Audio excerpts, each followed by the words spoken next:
Hello viewers, আশা করি সবাই অনেক অনেক ভালো আছেন।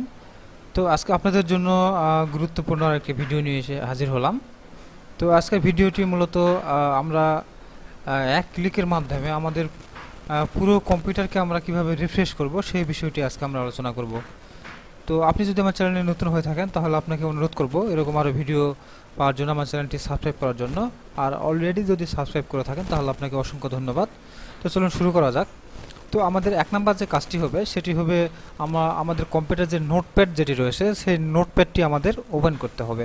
তো আমরা আমাদের যে স্টার্ট মেনু রয়েছে এখান থেকে আমরা যদি ক্লিক করার পরে আমাদের যে সার্চ বক্সটা আমরা এখানে পাবো। তো এখান থেকে আমরা যদি নোটপ্যাড লিখে যদি সার্চ করি তাহলে কিন্তু আমাদের নোটপ্যাডটা কিন্তু চলে আসবে। তো আমি এখান থেকে NOT লেখার সঙ্গে সঙ্গে উপরের দিকে দেখতে পাচ্ছেন যে নোটপ্যাড কিন্তু এখানে কিন্তু চলে এসেছে। তো এই নোটপ্যাডটি আমরা এখান থেকে ওপেন করে নিলাম। তো নোটপ্যাডটি দেখতে পাচ্ছেন আমাদের কিন্তু ওপেন হয়েছে। তো এখন আমাদের যে কাজটি করতে হবে এখানে আমাদের কিছু লেখা আমরা এখানে লিখে দেব। তো এখানে আমি লিখে দিচ্ছি ECHO অফ, তারপর আমরা একটা এন্টার দেব। দেওয়ার পরে এখানে আমরা লিখে দেব CD, তারপরে আমরা এখান থেকে একটা স্ল্যাশ দিয়ে দেব। তারপরে আমরা আবার এন্টার দিয়ে নিচে আসব। তারপর এখান থেকে আমরা লিখে দেব ট্রি। লেখার পরে আমরা আবার এখান থেকে এন্টার দিয়ে দেব। তো দেওয়ার পরে আমরা এখানে যে কাজটা করব আমাদের ড্রাইভ যে কয়টা ড্রাইভ আমরা সেই ড্রাইভগুলো আমাদের এখানে লিখে দিতে হবে। তো যেমন আমার এখানে কিন্তু দেখতে পাচ্ছেন এখানে আমার কম্পিউটারে কিন্তু 3টা ড্রাইভ রয়েছে।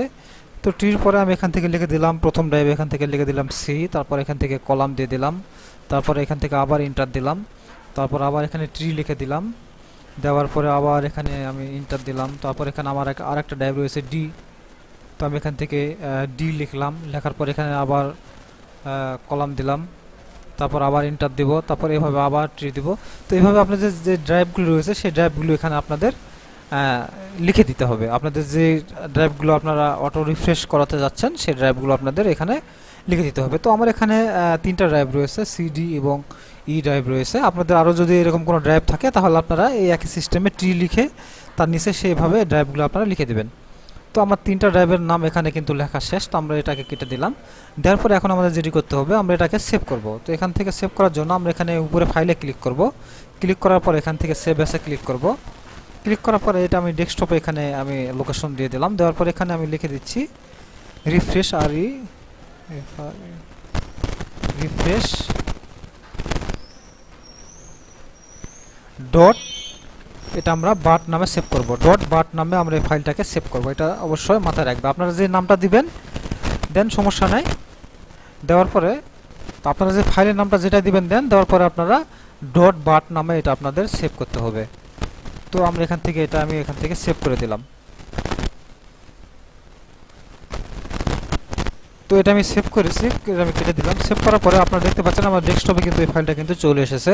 তো এখন এটাকে যদি আমি ডাবল ক্লিক করি, ক্লিক করলে আমার কম্পিউটারের যত ড্রাইভের যত ফাইল রয়েছে সবগুলো কিন্তু এখান থেকে কিন্তু রিফ্রেশ হয়ে যাবে। তো এটা একটু সময় লাগবে। এটা করলে কিন্তু আমাদের যা কিছু কম্পিউটারে আছে সবগুলো কিন্তু রিফ্রেশ হয়ে যাবে। আপনারা দেখতে পাচ্ছেন এখানে কিন্তু কাজ কিন্তু শুরু হয়েছে। তো খুব সহজ একটি বিষয়, আশা করি আপনারা বুঝতে পেরেছেন। তারপরে যদি কোনো বুঝতে অসুবিধা হয় অবশ্যই কমেন্ট করে জানাবেন। তো এই ছিল মূলত আজকের ভিডিও। ধন্যবাদ সবাইকে।